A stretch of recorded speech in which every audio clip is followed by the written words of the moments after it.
Welcome back. Savadi ಹಾಗೆ ಶೆಟ್ಟರ್ ಸೋಲಿಸೋದಕ್ಕೆ ಯಡಿಯೂರಪ್ಪನವರು ಪಣ ತೊಟ್ಟಿದ್ದಾರೆ. ಅಥಣಿ ಕ್ಷೇತ್ರದಲ್ಲಿ ಕುಮಟಳ್ಳಿ ಪರ ಬಿಎಸ್ವೈ ಅವರು ಕ್ಯಾಂಪೇನ್ ಅನ್ನು ನಡೆಸಿದ್ದಾರೆ. ಬಿಎಸ್ವೈ ಎಂಟ್ರಿಯಿಂದ ಲಕ್ಷ್ಮಣ್ ಸವದಿಗೆ ಇದೀಗ ಟೆನ್ಷನ್ ಶುರುವಾಗ್ಬಿಟ್ಟಿದೆ. ಇಲ್ಲಿ ಒಂದು ಕಡೆ ಜಗದೀಶ್ ಶೆಟ್ಟರ್ ಹಾಗೆ ಇಲ್ಲಿ ಲಕ್ಷ್ಮಣ್ ಸವದಿ ಅವರು ಬಿಜೆಪಿಯವರಿಗೆ ಮೇನ್ ಟಾರ್ಗೆಟ್ ಆಗ್ಬಿಟ್ಟಿದ್ದಾರೆ. ಅಥಣಿ ಕ್ಷೇತ್ರವನ್ನ ಟಾರ್ಗೆಟ್ ಮಾಡಿರುವಂತಹ ಬಿಜೆಪಿ ಬಿಎಸ್ವೈ ಅವರನ್ನ ಅಖಾಡಕ್ಕೆ ಇಳಿಸಿದೆ ಮತ ಪ್ರಚಾರಕ್ಕೆ. ಈಗಾಗಲೇ ಬಿಎಸ್ವೈ ಅವರು ಕೂಡ ಬಹಳ ಸೀರಿಯಸ್ ಆಗಿ ತೆಗೆದುಕೊಂಡಿದ್ದಾರೆ. ಅಥಣಿ ಕ್ಷೇತ್ರದಲ್ಲಿ ಆಪರೇಷನ್ ಬಿಜೆಪಿ ಸಿಕ್ಕಾಪಟ್ಟೆ ಜೋರಾಗಿ ನಡೀತಾ ಇದೆ.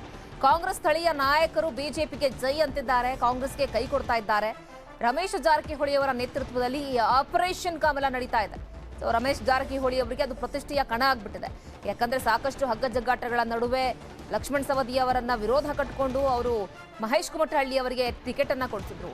ಒಂದು ಸಂದರ್ಭದಲ್ಲಿ ಮಹೇಶ್ ಕುಮಟಹಳ್ಳಿಯ ಸೋತ್ ಬಿಟ್ರೆ ಹೆಂಗ್ ಮಾಡೋದು ಅನ್ನೋ ಒಂದು ವಿಚಾರಕ್ಕೋಸ್ಕರ ಏನೆಲ್ಲ ಸರ್ಕಸ್ಗಳನ್ನ ಮಾಡಬೇಕು ಅದೆಲ್ಲ ಸರ್ಕಸ್ಗಳನ್ನ ಮಾಡ್ತಾ ಇದ್ದಾರೆ ರಮೇಶ್ ಜಾರಕಿಹೊಳಿ ಅವರು.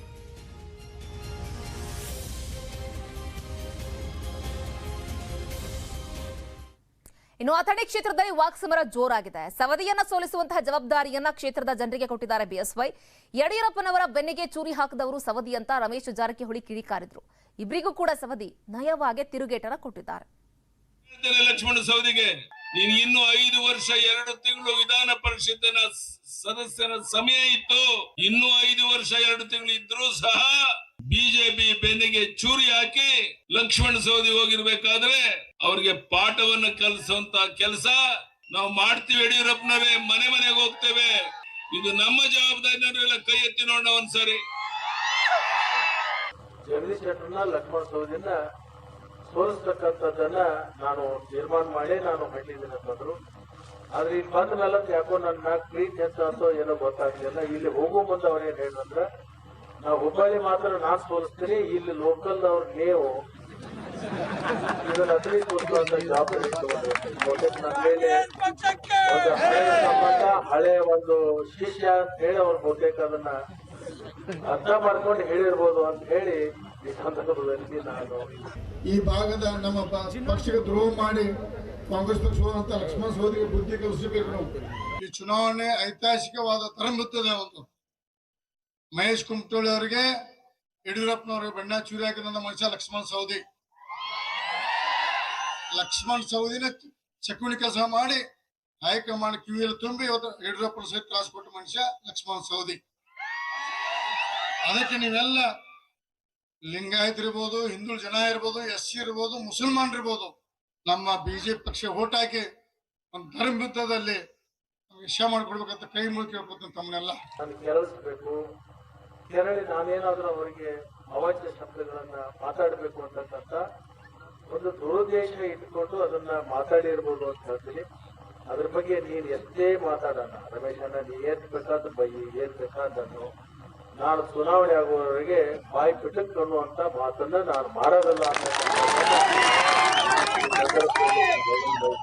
ನೀನೇನೇ ಮಾತಾಡಿದ್ರು ನೀನೇನೇ ಬೈದ್ರು ಕೂಡ ಅದಕ್ಕೆ ನಾಳೆ 10ನೇ ತಾರೀಕು ನನ್ನ ಕ್ಷೇತ್ರದಲ್ಲಿ ಇರ್ತಕ್ಕಂಥ ನಾನು ನಂಬಿಕೊಂಡಿರ್ತಕ್ಕಂಥ ಅನೇಕ ಸಮುದಾಯದ ಜನ ಮತ್ತು ರೈತರು ಅದನ್ನ ಗಮನಿಸಿದರೆ 10ನೇ ತಾರೀಕು ನಿನಗೆ ಉತ್ತರವನ್ನ ಅವ್ರ ಮುಖಾಂತರ ನಿನಗೆ ಸಿಗ್ತದ ಅಂತಕ್ಕಂಥ ಮಾತನ್ನ ಈ ಸಂದರ್ಭದಲ್ಲಿ ಈ ಬಗ್ಗೆ ಮತ್ತಷ್ಟು ಮಾಹಿತಿಯನ್ನು ಕೊಡ್ತಾ ನಮ್ಮ ಪ್ರತಿನಿಧಿ ಲೋಹಿತ್ ಜಾಯ್ನ್ ಆಗ್ತಾ ಇದ್ದಾರೆ ನೇರ ಸಂಪರ್ಕದಲ್ಲಿ. ಲೋಹಿತ್, ಇಲ್ಲಿ ಒಂದು ಕಡೆ ಬಿಜೆಪಿ ಅವರು ಲಕ್ಷ್ಮಣ್ ಸವದಿಯವನ್ನ ಸೋಲಿಸಬೇಕು ಅನ್ನೋದು ಒಂದು ಆಂಗಲ್, ರಮೇಶ್ ಜಾರಕಿಹೊಳಿ ಅವರಿಗೆ ಒಂದು ರೀತಿ ಪ್ರತಿಷ್ಠೆಯ ಕಣ. ಯಾಕಂದ್ರೆ ತಮ್ಮ ಪರವಾಗಿರುವಂತಹ ಅಭ್ಯರ್ಥಿಯನ್ನ ಗೆಲ್ಲಿಸಲೇಬೇಕು, ಒಂದು ವೇಳೆ ಸೋತ್ರೆ ಮುಖಭಂಗ ಆಗುತ್ತೆ ಅನ್ನೋ ಒಂದು ಆತಂಕ. ಹಾಗಾಗಿ ಸಾಕಷ್ಟು ಸ್ಟ್ರಾಟಜಿಗಳನ್ನ ರಮೇಶ್ ಜಾರಕಿಹೊಳಿ ಅವರು ಮಾಡ್ತಾ ಇರೋದು ಗೊತ್ತಾಗ್ತಾ ಇದೆ.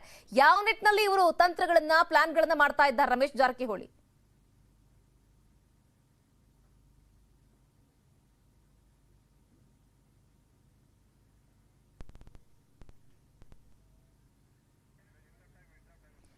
ಓಕೆ ಲೋಹಿತ್, ಸಂಪರ್ಕ ಸರಿಯಾಗಿ ಸಾಧ್ಯ ಆಗ್ತಾ ಇಲ್ಲ, ಮತ್ತೆ ಸಂಪರ್ಕಿಸುವಂತಹ ಕೆಲಸವನ್ನ ಮಾಡ್ತೀವಿ. ನೋಡಿ, ಒಂದು ಕಡೆ ಯಡಿಯೂರಪ್ಪನವರೇ ಫೀಲ್ಡ್ಗೆ ಇಳಿದುಬಿಟ್ಟಿದ್ದಾರೆ. ಸೊ ಇಲ್ಲಿ ಪ್ರಮುಖವಾಗಿ ಟಾರ್ಗೆಟ್ ಆಗಿರೋದು ಹುಬ್ಬಳ್ಳಿ ಧಾರವಾಡ ಸೆಂಟ್ರಲ್ ಹಾಗೆ ಅಥಣಿ ಕ್ಷೇತ್ರ. ಬನ್ನಿ, ಮತ್ತೆ ಸಂಪರ್ಕಕ್ಕೆ ಸಿಕ್ಕಿದ್ದಾರೆ ನಮ್ಮ ಪ್ರತಿನಿಧಿ ಲೋಹಿತ್, ಮತ್ತಷ್ಟು ಮಾಹಿತಿಯನ್ನು ಕೊಡ್ತಾರೆ. ಲೋಹಿತ್, ಇಲ್ಲಿ ಬಿಜೆಪಿ ಅವರು ತಮ್ಮ ಅಭ್ಯರ್ಥಿಯನ್ನ ಗೆಲ್ಲಿಸಬೇಕು ಅಂದ್ರೆ ಒಂದ್ ಕಡೆ ಆಯ್ತು ಅಂತ ಹೇಳಿದ್ರೆ, ಇಲ್ಲಿ ರಮೇಶ್ ಜಾರಕಿಹೊಳಿ ಅವರು ಬಹಳ ದೊಡ್ಡ ಮಟ್ಟದ ಜವಾಬ್ದಾರಿಯನ್ನು ಹೊತ್ಕೊಂಡಿದ್ದಾರೆ ಅಂತ ಅನ್ಸುತ್ತೆ. ಈ ಅಥಣಿ ವಿಚಾರಕ್ಕೆ ಸಂಬಂಧಪಟ್ಟ ಹಾಗೆ ಯಾವ ರೀತಿಯಾಗಿ ಸ್ಟ್ರಾಟಜಿಗಳನ್ನ ಮಾಡ್ತಾ ಇದ್ದಾರೆ?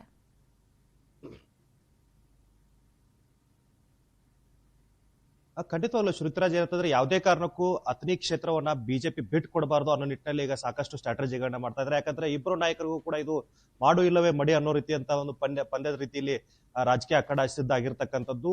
ಸೊ ಬಿಜೆಪಿಯಲ್ಲಿ ಏನು ಇಷ್ಟು ದಿನವರೆಗೂ ಕೂಡ ಸಾಕಷ್ಟು ಬೇರೆ ಬೇರೆ ಬೇರೆ ನಾಯಕರನ್ನ ಟಚ್ ಮಾಡೋ ಮೂಲಕ ಅವ್ರನ್ನ ಕರೆ ತರುವಂತ ವ್ಯವಸ್ಥೆ ಆಗಿತ್ತು.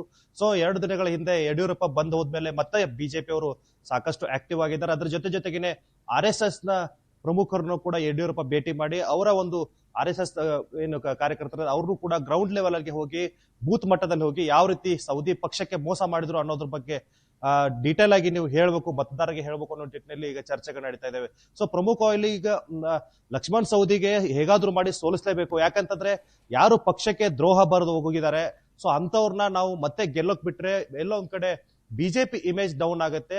ಸೊ ಹಾಗಾಗಿ ಬಿಜೆಪಿಯನ್ನ ಇಲ್ಲಿ ಅಲ್ಟಿಮೇಟ್ ಆಗಿ ನಾವು ಉತ್ತಮ ಸ್ಥಾನದಲ್ಲಿ ತೋರಿಸಬೇಕಾದ್ರೆ ಆ ಇಬ್ಬರು ನಾಯಕರನ್ನ ಸೋಲಿಸಲೇಬೇಕು ಅನ್ನುವಂತ ಪಣ ತೊಟ್ಟಿರತಕ್ಕಂಥದ್ದು ಶ್ರುತಿ. ಸೊ ಈಗ ರಮೇಶ್ ಜಾರಕಿಹೊಳಿ ಅವರು ಈ ನಿಟ್ಟಿನಲ್ಲಿ ಸಾಕಷ್ಟು ಸರ್ಕಸ್ ಗಳನ್ನ ಮಾಡ್ತಾ ಇದ್ದಾರೆ. ಯಾಕಂದ್ರೆ ದೊಡ್ಡ ಮಟ್ಟದ ನಾಯಕರನ್ನ ಇಲ್ಲಿ ಟಚ್ ಮಾಡಿದ್ರೆ ಅಷ್ಟೊಂದು ಈಸಿಯಾಗಿ ಅವರು ಪಕ್ಷಕ್ಕೆ ಬರೋದಿಲ್ಲ. ಸೊ ಹಾಗಾಗಿ ತಳಮಟ್ಟದಲ್ಲಿ ಗ್ರಾಮ ಮಟ್ಟದಲ್ಲಿ ಏನು ಆ ಸಮುದಾಯದ ಮಟ್ಟದ ನಾಯಕರಿದ್ದಾರೆ, ಆ ಗ್ರಾಮ ಮಟ್ಟದಲ್ಲಿ ಏನು ನಾಯಕರು ಇರ್ತಾರೆ ಅಂದ್ರೆ ಗ್ರಾಮ ಮಟ್ಟದಲ್ಲಿ ಗುರುತಿಸಿಕೊಂಡಿರ್ತಕ್ಕಂಥ ದೊಡ್ಡ ದೊಡ್ಡ ನಾಯಕರು ಇರ್ತಾರೆ. ಸೊ ಅಂತವ್ರನ್ನ ಬಿಜೆಪಿಗೆ ಕರೆತರೋ ಮುಖಾಂತರ ಸ್ಲೋ ಪ್ರೊಸೆಸ್ ಆಗಿ ಬಿಜೆಪಿ ಮತಗಳನ್ನ ಇಲ್ಲಿ ಅಭಿವೃದ್ಧಿ ಮಾಡ್ಕೊಳ್ತಾ ಇದಾರೆ ಅಂತ ಹೇಳ್ಬೋದು ಶ್ರುತಿ. ಓಕೆ ರೋಹಿತ್, ಥ್ಯಾಂಕ್ ಯು ತಮ್ಮೆಲ್ಲ ಕಂಪ್ಲೀಟ್ ಮಾಹಿತಿಗಾಗಿ. ಇನ್ನಷ್ಟು ಅಪ್ಡೇಟ್ಸ್ ಅನ್ನ ಕೊಡ್ತಾ ಹೋಗ್ತೀವಿ, ಆದ್ರೆ ಅದಕ್ಕೂ ಮುಂಚೆ ಮತ್ತೊಂದು ಸ್ಮಾಲ್ ಬ್ರೇಕ್.